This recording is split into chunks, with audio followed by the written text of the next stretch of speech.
Humans spend 1/3 of their lives asleep, and sleep is one of the body's great reparative processes. So it's very important that we don't ignore people who have issues with sleep. All living creatures take time to rest because sleep reduces mental, physical and emotional stress, and it's a very reparative activity. At night, the brain cleanses itself from toxins, the body heals itself, so it's very important that we learn to prioritize sleep. And good sleep needs to be part of a wellness and longevity strategy for us all. The vast majority of adults need 7 to 10 hours of sleep. Matthew Walker, the neuroscientist, put it very bluntly: the shorter you sleep, the shorter you live.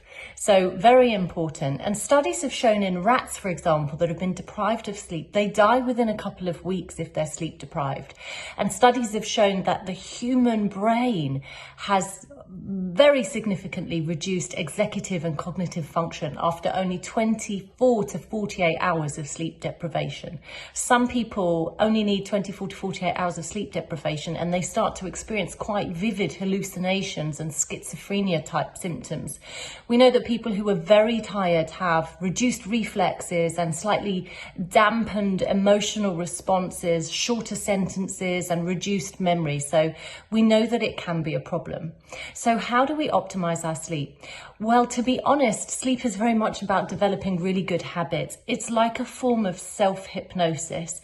You need to create a space, i.e. the bedroom, where things are calm and peaceful. You need to invest in a really good mattress and pillow because comfort is very importantly linked to good sleep and quality sleep. I would suggest that you get blackout blinds and even an eye mask, earplugs.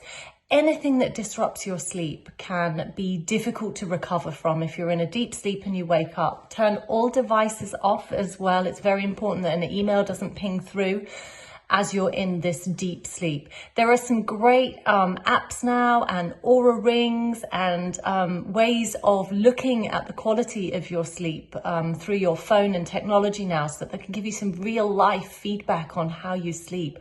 And it's really important actually to optimize your sleep.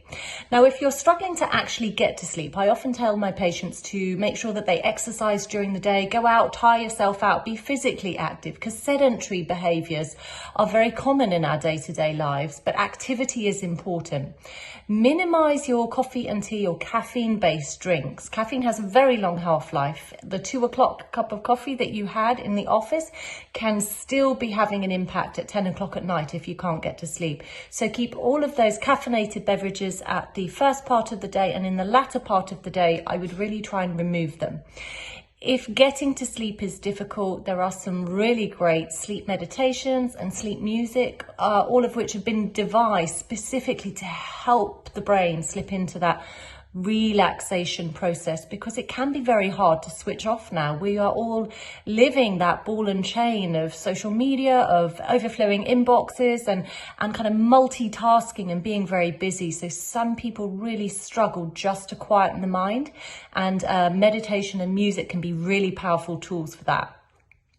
If you're really, really struggling, then other things you can try is valerian root, which is a herb that can calm anxiety. And if you're magnesium deficient, it's well worth taking some magnesium at nighttime, which can be very good for anxiety as well. Some people use things like melatonin.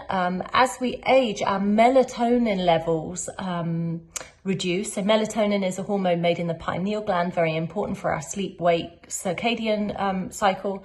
And if you're melatonin deficient, you can sometimes develop things like insomnia and difficulty sleeping. So melatonin can be quite helpful. If you are really struggling with insomnia and difficulty getting to sleep, then please go and see your GP. It is really important that you prioritize good quality reparative and restorative sleep. Your GP does have a few options. We used to prescribe things like benzodiazepines, but they're very addictive. And so that has really reduced. But there is a medication called zopiclone that can be helpful. It's not to be taken every night, but some people do find it helpful just in the short term to break the insomnia cycle, to help get some rest and just to help break the difficulties that people might be facing. Some people do ask about Nitol. Be careful of Nitol. If you take it in the middle of the night, it can make you feel very groggy the next day and almost give you that awful kind of red wine hangover. So I would be a little bit cautious of Nitol, but if you're having difficulties, please reach out and see your GP. That is what we're here for, and we would want to help you.